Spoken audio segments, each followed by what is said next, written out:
Have you heard of Noelani VIlla? Noelani is a PhD student who just studied a year abroad in the Netherlands at TU Delft. She did her undergraduate degree at the University of New Mexico, and she is now studying coastal engineering for Tidal Marsh Restoration. I interviewed her for my water resources class project during my exchange in the Netherlands. In this episode, I ask Noelani about her experience in the Netherlands, from her education in Delft to water infrastructure and bikes. We talk about the equilibrium of systems and how it affects tidal marshes, and also how those things relate to New Mexico.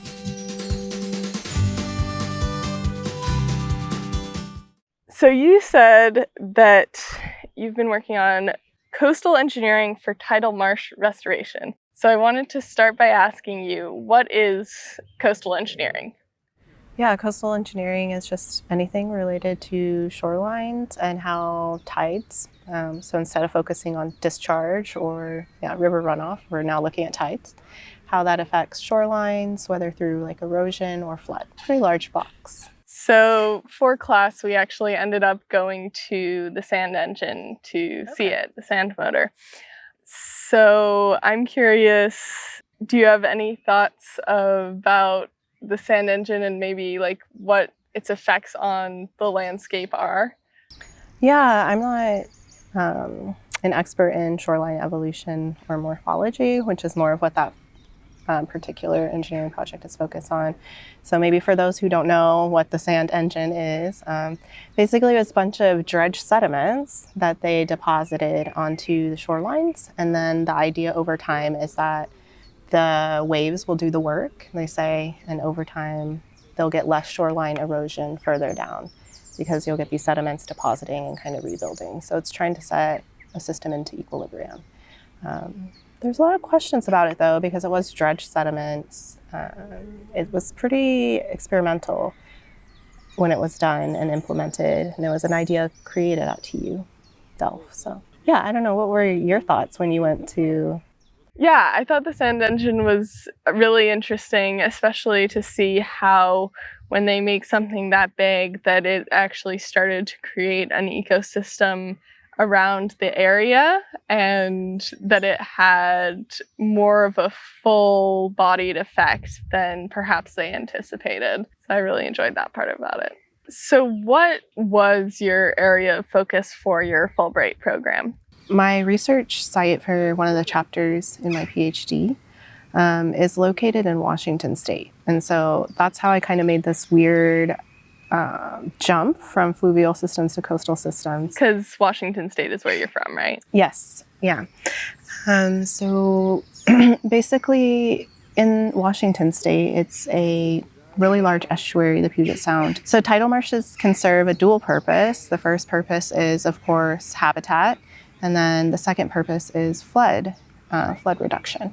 So the idea is that if we can restore these systems over time, they trap sediments. They kind of create this natural seawall that functions like a levee, and it rises as the sea level rises. So we kind of get that nature-based solution protection. And so I had to start using Delft 3D, which is a hydrodynamic model that does really well in coastal systems. So setting like flood boundary conditions for tides works really well versus something like maybe HEC-RAS, which some listeners in this podcast might be more familiar with. So that was kind of my motivation to apply for the Fulbright and then be at Delft, because Delft 3D was obviously created in Delft. And it was a joint project between a very large consulting firm here called Deltaris and TU Delft. So this is kind of where the expert knowledge is on this particular model and coastal modeling. So when I originally came here, I had this idea that I was going to build a site-specific model for this one particular tidal marsh in Washington State. But as my Fulbright kind of continued and I grew a little more as a researcher, we started to mix in a little bit more complex ways of analyzing the systems. So we don't really know a whole lot about tidal marshes and how they function, because it's a geomorphology problem, right? And it's very long timescales. So we can like go back in time and maybe look at aerial photography and try to understand like what do these natural systems progress like over time. But we don't really have very good models to model the evolution and morphology of them. So my time here at the Fulbright was kind of focused on using a machine learning approach to look at idealized tidal marsh systems and then try to understand, can we design a tidal marsh that's in equilibrium? So when the system's out of equilibrium, what does that mean? Like we end up with a mud flat, right? Because it's like too low, it's inundated too long during each tidal cycle. There's maybe too much erosion, so there's no vegetation establishing. And then also what happens is the channels will close, they'll fill with sediments, and then we'll just have like a bare mud flat. And so in terms of flood protection and habitat, that's not ideal. So we don't want systems like that. What we want are systems in equilibrium. So we have a stabilized channel that serves as like fish habitat, and then the elevation of the ground next to the channel is some percentage higher than the tide, the high tide. And so that allows like vegetation establishment, and then we get bird habitat. And that's when we can start to get the sediment trapping and get some of those like nature engineering flood benefits. So we wanted to understand like if we can design a channel knowing some things about the boundary conditions, so tidal inundation, like tidal ranges, inundation times, sediment budgets. If we can design a perfect channel that will stay in equilibrium so that we can get those maximum benefits for habitat and then also for vegetation establishment. And so if you wanted to understand this through our like traditional kind of engineering approaches, right? Usually we have our design flows for like the river float folks, right? So we pick like the 50, 100, 500 year like flood intervals and we'll model those. With coastal systems, we know what the tides look like. We can predict them for till the ends of the earth, as long as nothing catastrophic happens. And so instead of just picking like a design flow and then saying this is what a tidal marsh will look like, we decided to pick various different combinations and then do the modeling for that to see like if we can find trends or patterns between like channel geometries, like widths and depths, or like drainage efficiencies of like tidal marsh areas, to understand if that can help with guidelines for restoration. So some of that work is still going on. Yeah. So we still have to do a little bit more modeling and analysis, but I'm hoping that using a machine learning approach will lead to some insights. So you mentioned that the tidal marsh being in equilibrium versus out of equilibrium, in which case you get the mud flat. What allows the system to be in equilibrium, and how does that system stay in equilibrium? Yeah, so it's a pretty delicate balance between sediment inputs. So like if we want these systems to deposit sediment and like build up higher elevations over time, the sediment needs to be there. So luckily for the case that I'm modeling, it's on a river delta. So we'll always be getting those like inputs of sediments from the watersheds. But for maybe more like open coastal systems, this might not be the case. And so this was kind of the idea of taking this machine learning approach, is that we can, in a typical model, right, you have to set up new boundary conditions, then you have to run the model, then you have to look at the outputs of it. Using a machine learning approach, it can be like pretty adaptive. And so like we can very easily like adjust boundary conditions to represent all types of systems. So that was the kind of idea around like doing this pretty heavy approach. And we don't like have a clear answer either, like of what causes these systems to shift in and out of equilibrium, especially because the time scales for them have been pretty long for natural tidal marshes, which are reference systems we have to study. So yeah, maybe the results of this work might yield some empirical relationships that we can kind of start to tease apart and understand these a little better. So what does a natural tidal marsh look like? Yeah, depending on the age, but like the older kind of reference systems that we like, they have like multiple channels. So first, second, third order streams. They're like that. They have a bunch of these like branching networks, lots of vegetation, usually multiple outlet channels as well. So it's not usually just like one large tidal channel with braiding at the top. The ones in the Pacific Northwest, they have like salmon, juvenile salmon. Inside the tidal channels, you'll find a lot of other types of wildlife, like heron, hawks, birds. And then, of course, like the intertidal creatures, they hang out there as well. So you get your like crabs and shellfish.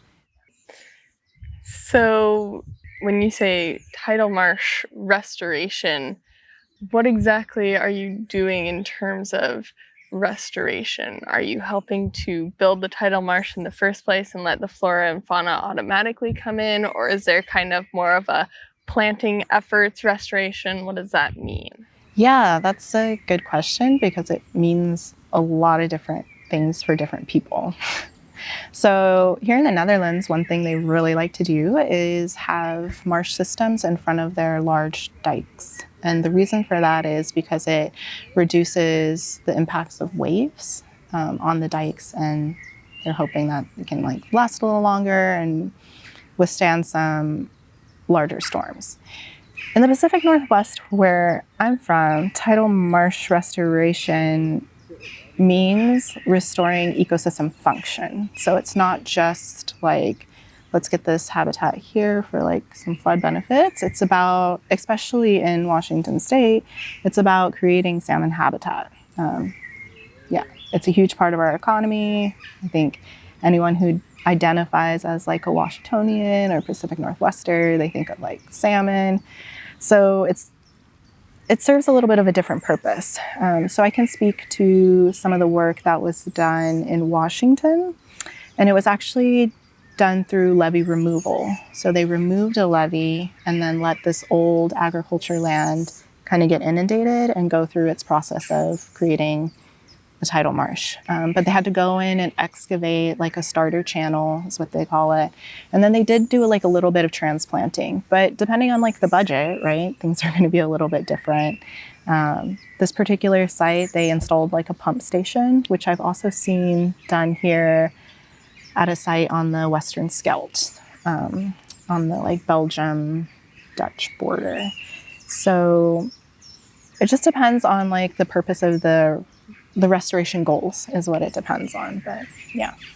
So you're talking about tidal marshes and them kind of building themselves up, which sounds really cool because usually you would think something like that would erode. Why does it build itself up instead of just eroding away? Yeah, that's a good question. It's because you first get algae or something that like binds to the soils. And then because this weird algae is here and this area is intertidal, like it's inundated sometimes, but not all the time, right? It's the perfect place for these guys to first start. And then they start trapping sediments. And then some kind of plant will blow a seed over there and that will establish. And because of the vegetation, because of like the way that the tide comes in, then it goes out a little bit, it slows down the velocities enough so that sediments have a chance to settle out. And then the vegetation is there to actually hold it. Yeah, so it's a little different than like a fluvial system that just like keeps going. And then maybe during like a low flow, you might get like some deposition. It's every single tidal cycle, which depending on where you are in the world, could be like 6 hours, 12 hours. Maybe twice a day, it'll get this chance to deposit sediments. Okay, very cool. Yeah, it's a little different, yeah. What was it that sparked your curiosity to research these tidal marsh areas? Yeah, that's a good question. So I think a lot of it had to do with, after I had finished my master's at UNM, I applied for a position to do like a year-long research stay with the US EPA in Seattle, Washington. And I was put under the National Estuary Program. And so, yeah, Section 320 of the Clean Water Act establishes the National Estuary Program, so estuaries of significance, and the Puget Sound is one of those. And it basically creates like federal earmarked funds to restore these systems and preserve them for future generations. So that's kind of where I started to get interested in estuaries. And of course, at that time, I was focusing more on like rivers, the river part of the estuary, not so much the delta or the tides. But then during my time there, the National Estuary Program has like a sub-program under it that gives out funding to the 19, Puget Sound tribes that are located along the estuary. And this funding is designated to help them implement and like restore systems to protect treaty rights. And so that's when I really started to get interested in like salmon recovery and restoration work along the Sound. And through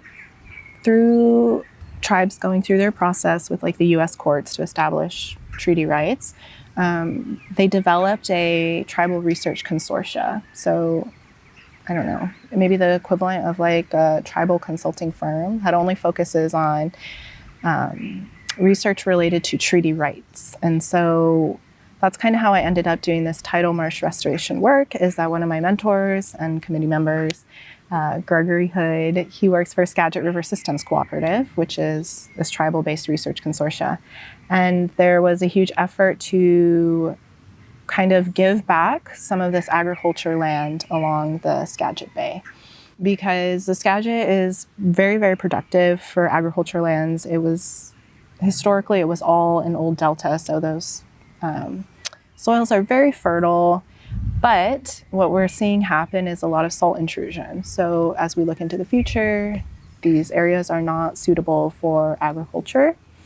And that's kind of what has started this levee removal process kind of all along the Sound, not just within Skagit Bay, to one, offset like some of the impacts of climate change, because we understand these systems have a benefit for flood risk reduction, and then also two, to meet some National Estuary Program guidelines around fish habitat and restoration. So it's kind of like my weird roundabout path of how I started in like fluvial systems as like a river modeler, and then had to like spend time here in Delft to like build up these skills to shift to coastal systems.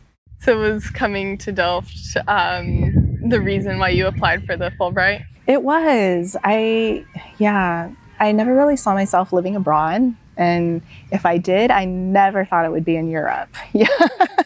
It was funny because, my advisor, Mark, he was kind of like, really, you want to apply to live in Europe? And I was like, this is the place to study, this is the place to really learn about like coastal modeling. And so, that was my primary motivation for applying, was that I was trying to figure out Delft 3D on my own. I was trying to figure out like, how do you justify setting boundary conditions? How do you model like these intertidal systems? Yeah.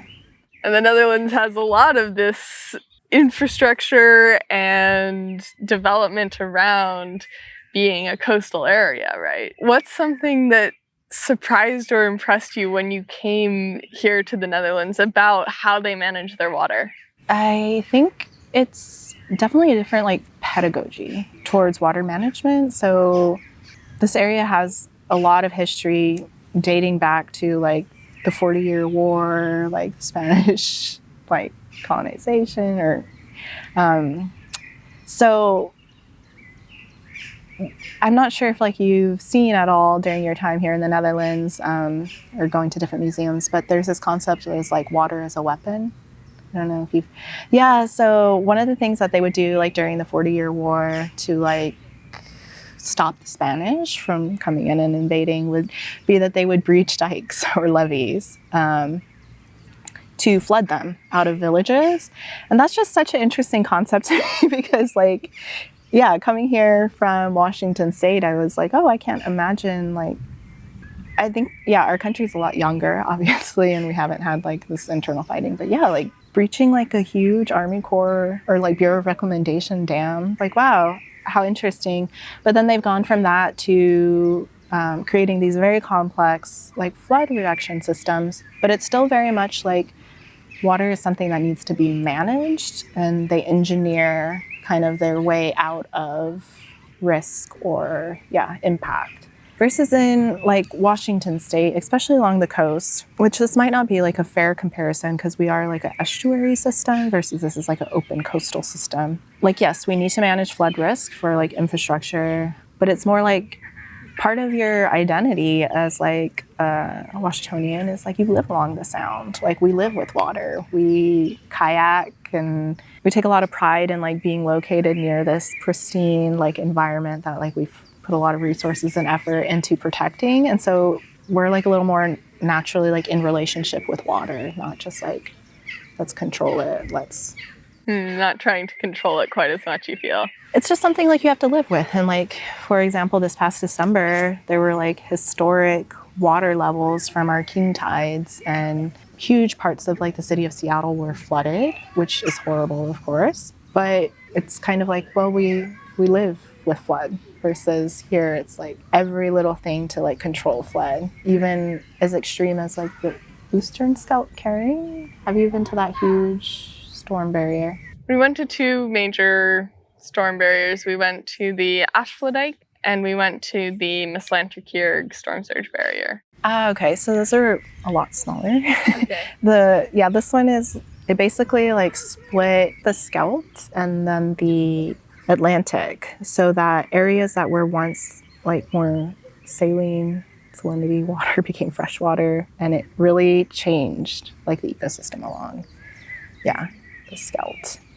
So that's not something that I think would ever get like a environmental impact pass like in the States, like an approval, you know, if you were going to have like that large of a change on the ecosystem where you literally change the water. Do you look a lot at the ecosystem when you've been doing your research?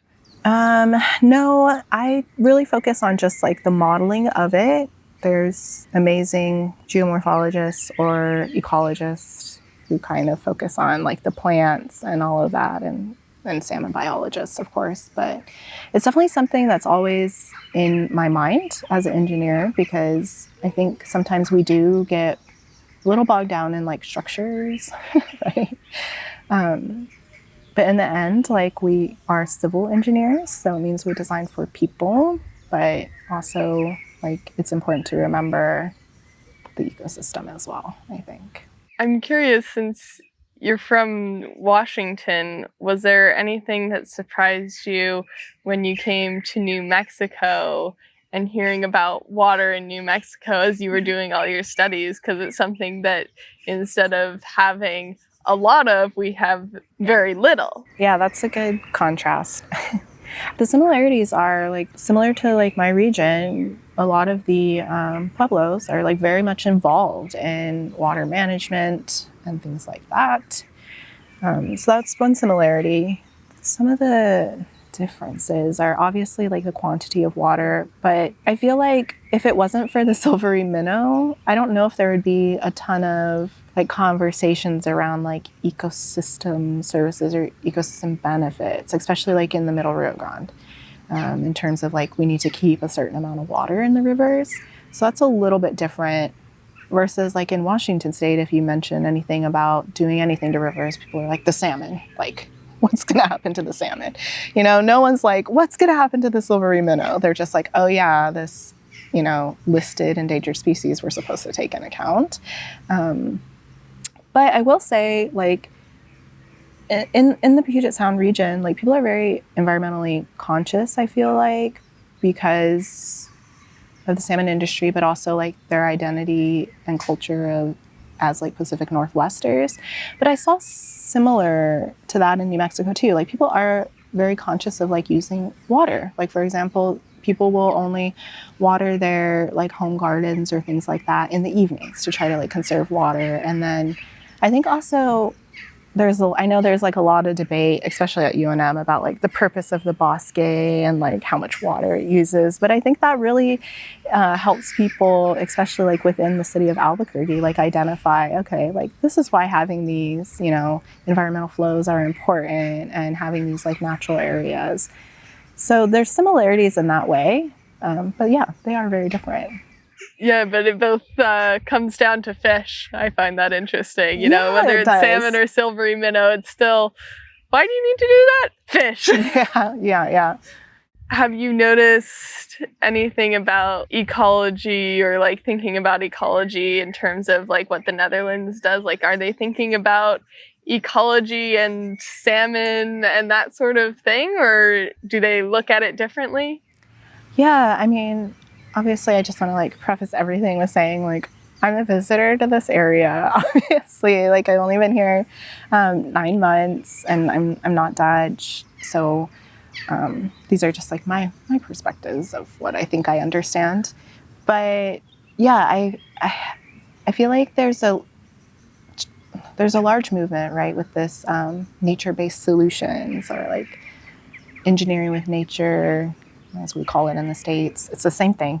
But yeah, there's this kind of idea that's taken over in engineering. So we realize like, okay, we kind of messed stuff up and we need to like do a little bit of remediation for it. I don't know if it's maybe just that, like in terms of the ideology and pedagogy to just like offset some of the bad things we did, or if it's like truly a cultural shift in society where we understand like not just, oh, these systems have value to us because they maybe make our structures last longer, but if it's actually like, okay, we actually need to care about maybe like our more than human relatives and make sure that they also have a chance to like survive during climate crises. Yeah, I can't tell, but I think it's a little bit more of like the first one. When looking at how these places manage water, what are some major differences and similarities that you've noticed? Because I know you mentioned like the Netherlands is trying to usually keep out the water, and you think Seattle is a little bit more perhaps they just know that flooding is definitely a danger, whereas the Netherlands is like, no, that's been a danger for a long time. We need to like come down and stop it from being a danger as much. What have you noticed are some differences and similarities between how they approach it and what systems they have in place? I don't know if I'm the best to ask about like the systems that are in place, but I can kind of mention about like the approaches. So I don't know how long you've been here. 2.5 weeks or so. Okay. So you heard the alarms go off then on the first Monday of every month? Yes, we did hear that. Yeah. So I think that's so interesting because especially for myself, right? We see these like beautiful canals. For example, we're sitting in between 2 canals right now. And we think like, oh, like it's cute. Like, no, these are flood management systems. And every time like the first Monday of the month comes around, I hear this alarm and I know like, okay, it's just like the practice one. But every time it reminds me like, this is how close you are to like having to deal with flood. Like, I think that's just like an interesting concept versus in Seattle, we have the tsunami warning system, of course. But yeah, I think maybe unless you live in these communities that do get flooded, which do tend to be like lower income or POC communities, you're pretty isolated from it. So maybe you don't think about it as much. Versus here, like you could be in, your office or at Albert Heijn or commuting and you're going to hear this alarm. And for me, it was just so interesting because I remember like biking to you and I heard this alarm go off and I was like, oh, wow. Like if this was like an actual flood right now, like I don't know like what I would do. Like I'm sure they learn about it in school and all over. Like it's just part of what they know. But coming in, you're like, oh, I don't know what that really means in terms of an action plan when I get a flood warning. Right.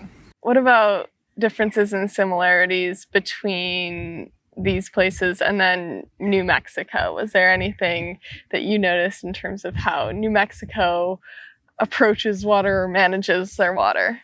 So they have here like the water board, I'm not going to say this right, but the Rijksstraat.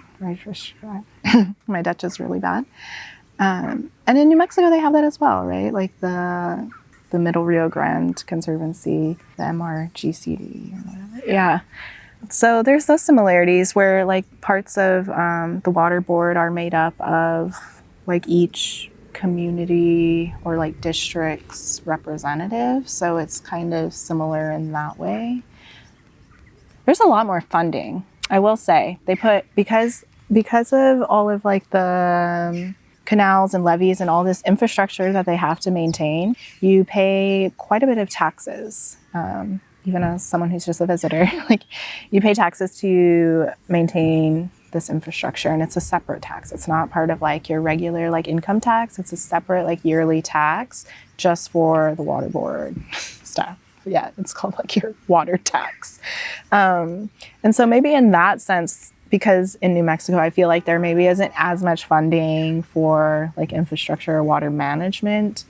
So in that sense, it is quite different. Yeah. Interesting. That's interesting that they have like a separate thing that's like literally, this is water tax. You are putting this money into your water infrastructure. And is that kind of like based on your income, you put in a certain amount of water tax, or do you know how that works? Yeah, it is based on like income, and it's also based on where you live. So like, for example, if you live in The Hague, like your water tax is cheaper for some reason than living in Delft. And I think it has to do with like the flood canals and like infrastructure. But yeah, but the water tax like funds the Rijksstraat, obviously, and like they don't just use it for building. It's also like some of that money goes towards like research and development as well. So it'll fund some of like the research projects at TU or Deltaris. So in that sense, it feels good too. Like, okay, I'm contributing to science and research and infrastructure. Yeah. Yeah. Very cool. So you've been in the Netherlands for 9 months. Aside from water things or including water things, is there anything that you have noticed from living here where you go, why don't we have that back home in Albuquerque or in Washington? Is there anything that you go, why isn't that a thing? I will say biking. Biking is really nice here. I think for walkers and tourists, they don't like it because they're confused that they think the bike lane is like a really smooth path for walking on. And then they almost get hit, and yeah. But it's really nice. I feel like it's very convenient, but also it incentivizes you because it is so safe. It's separate from the road. It incentivizes you to like not drive, not use fossil fuels. I think that's really nice. In Seattle, there's like one biking trail called like the Burke-Gilman Trail. But then like if you need to go farther than like University of Washington, you're going to end up like having to bike along the cars in Seattle, and that's scary.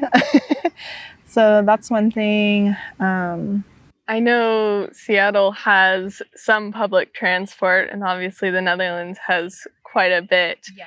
Is there a major difference that you've noticed that makes the Netherlands better or worse? And is that something that you think could be implemented in other places?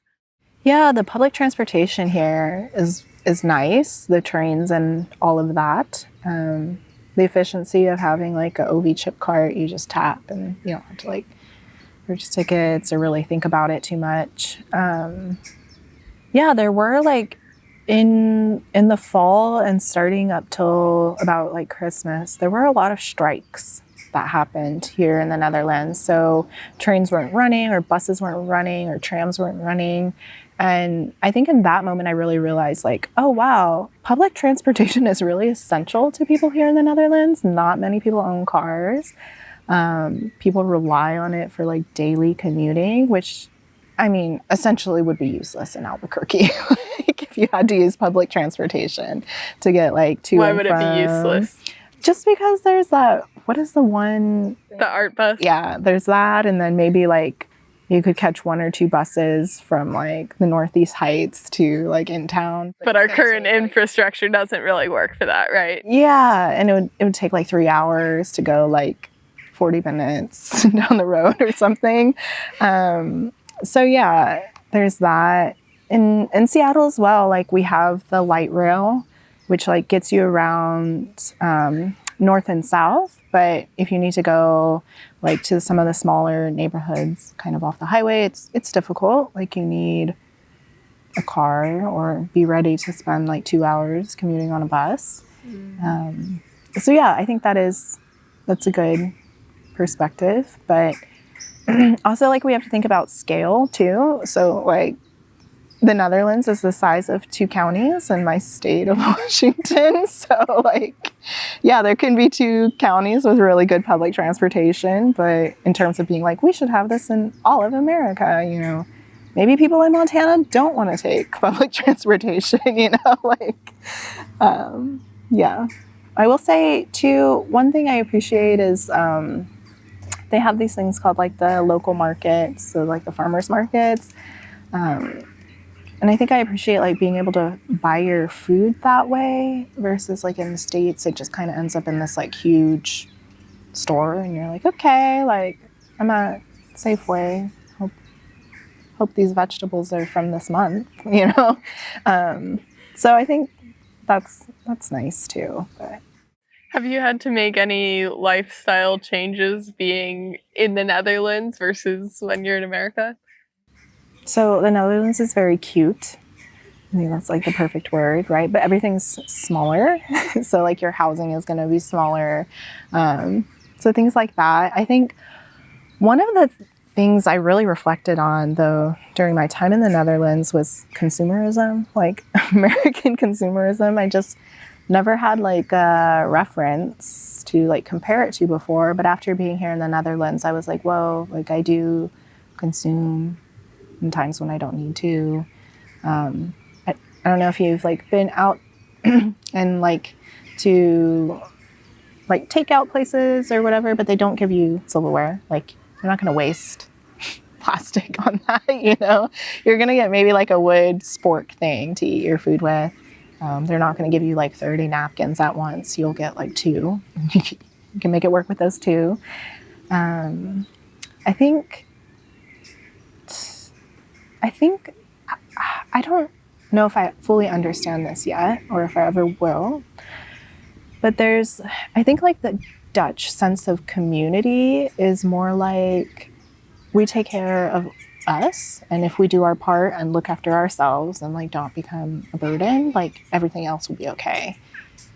Versus, so it comes off as like this really harsh individualism, and I don't know if it is necessarily that or if it's more of just like we have to like take care of our stuff in our corner and that's us doing our part for the rest of society.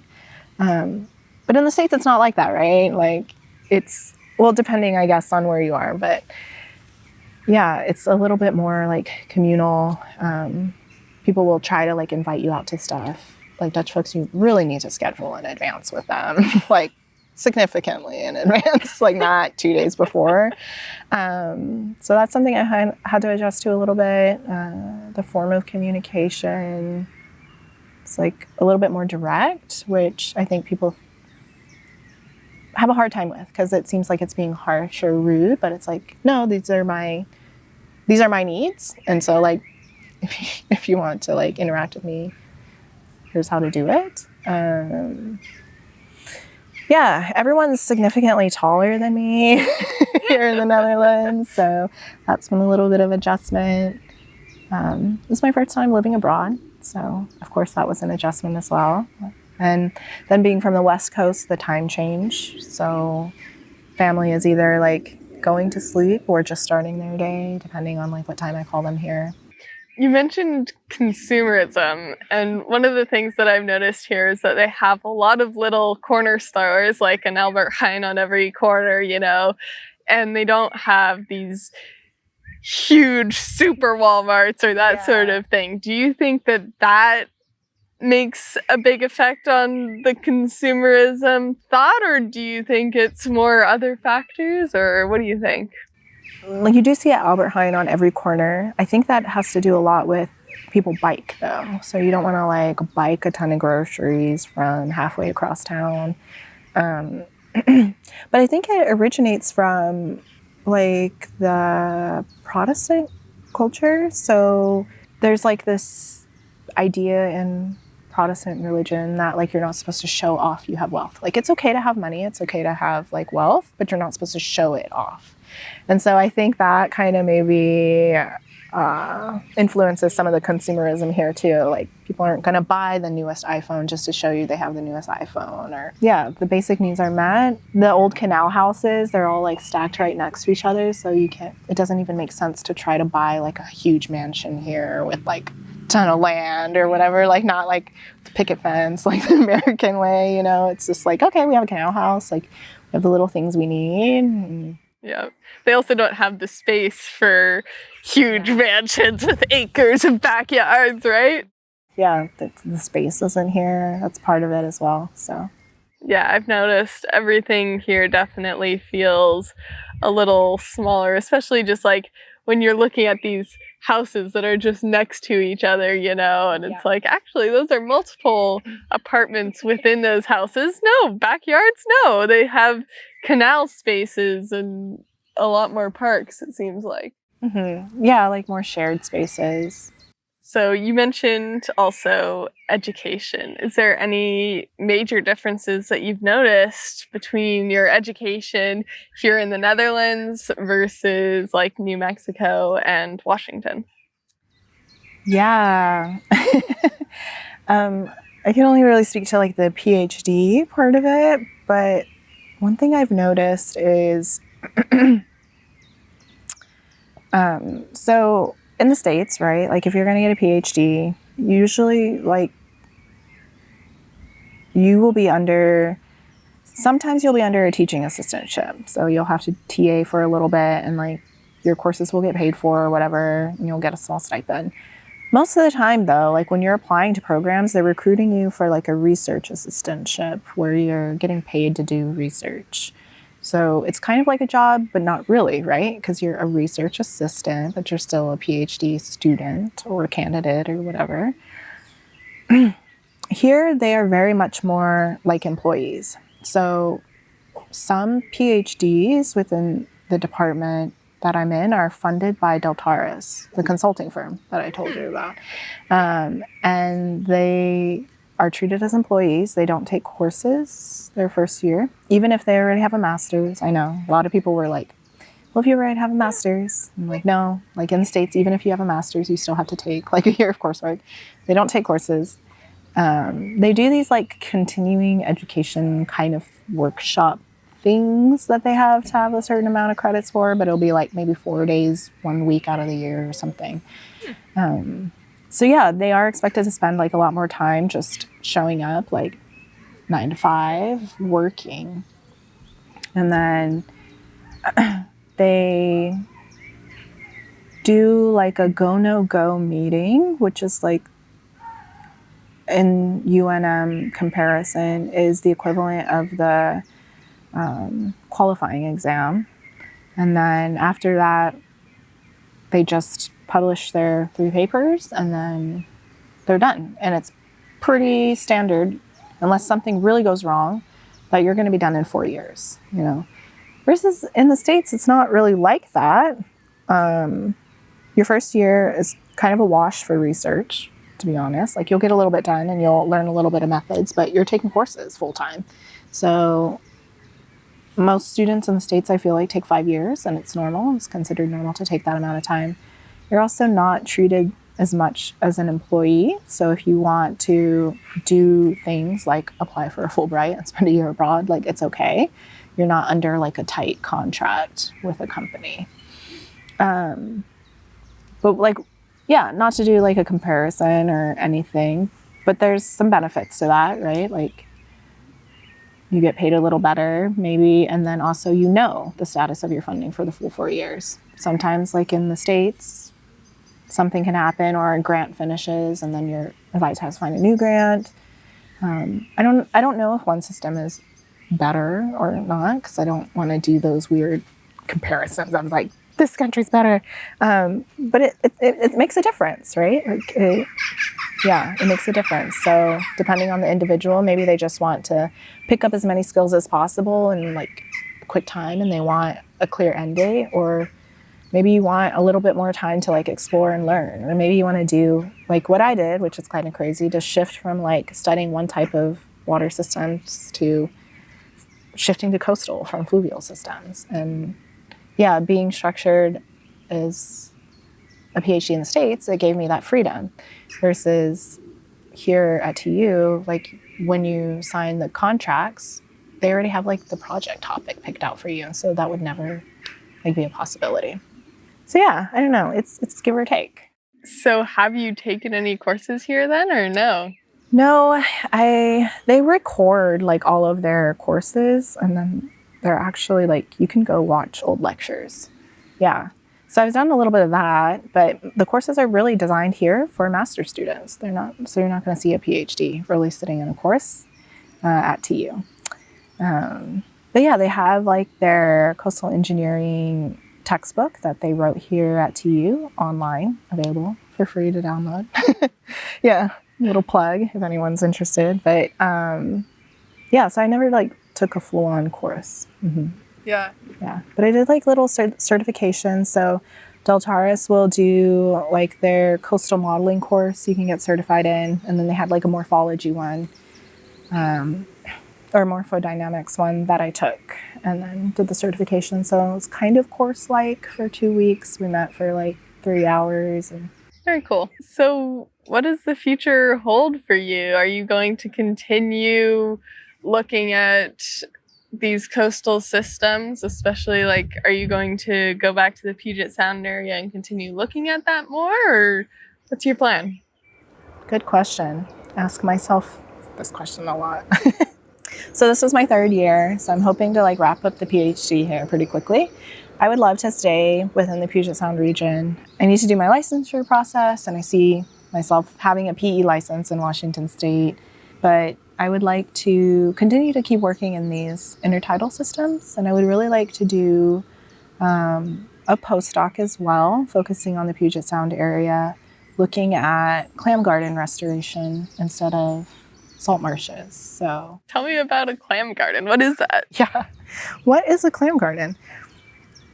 So it's like this traditional form of aquaculture that comes from that region. So originally, like the Coast Salish people would create clam gardens. So they'd build this kind of artificial wall out of rock and then let sediments deposit in it or behind it over time with each tidal cycle. So similar to how the vegetation's kind of trapping the sediments in a salt marsh and building it up, you're getting the same effect through a rock wall.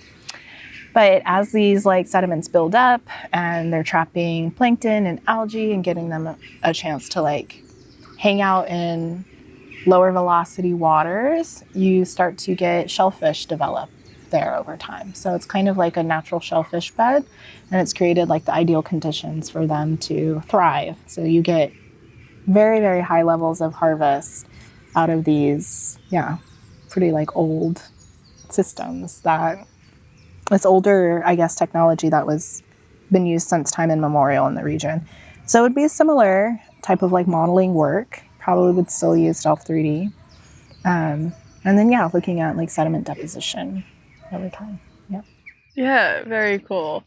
One of the things that I've seen coming to the Netherlands has been sometimes they use the simple systems instead of the high-tech systems, and that works better. So our tour guide for the Mislanter-Keurig storm surge barrier was telling us it's not actually that complicated of a technology, it's just how you're using it.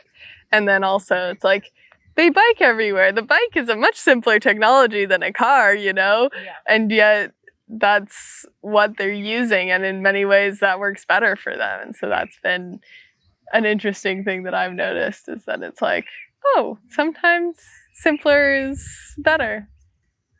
How did you find your professor to study with here for the Fulbright? It was just through like mutual folks who knew each other. So like Mark did his sabbatical at TU, or not TU, in Delft, and then did a little bit of work like with folks at TU, but also at IHE in Delft. So he knew people here from the beginning anyway, and then he just kind of like emailed around and was like, hey, like I have a student interested in applying for this Fulbright. Are there like folks that want to host? Because you have to find like a host for your Fulbright. And then it ended up, I got matched with Jose Antolinas here at TU Delft, and he serves as my Fulbright mentor for like the machine learning kind of modeling stuff. But also he spent a lot of time traveling throughout his PhD to different universities to learn. And so I think that was maybe one of his reasons why he was like, okay, like, yeah, let's work together. So he spent a lot of time actually in Oregon State University in the Pacific Northwest. Yeah. So I think he just understands like the value of doing these types of exchanges, knowledge exchanges, and then building also like transatlantic partnerships and collaborations. So definitely. Is there anything else that I haven't asked you about that either you wish I had or anything else that you would like to comment on? No, I think we covered a lot. Awesome. Thank you so much, Noelani. This has been wonderful to get the chance to talk to you about this. Yeah, thanks for letting me share my experience and share about my Fulbright year. New Mexico is an arid desert, and the Netherlands is wet and mostly below sea level. They appear to be completely opposite scenarios, yet the issues they deal with and how they take care of them have some remarkable similarities. Both places have major changes they have made to the land to reduce floods. In New Mexico, the Rio Grande Channel has been narrowed to half of its original width, and man-made interventions have reduced the floods that would otherwise support the native vegetation. In the Netherlands, there are massive dikes and storm surge barriers, some of which have changed the saline ecosystems into freshwater ecosystems. While the equilibrium of the system is different for both places, in both places it has been changed by multiple factors. The Rio Grande has one of the highest sediment loads in the world, which is affected by naturally high stream flow events and man alterations like dams and dredging.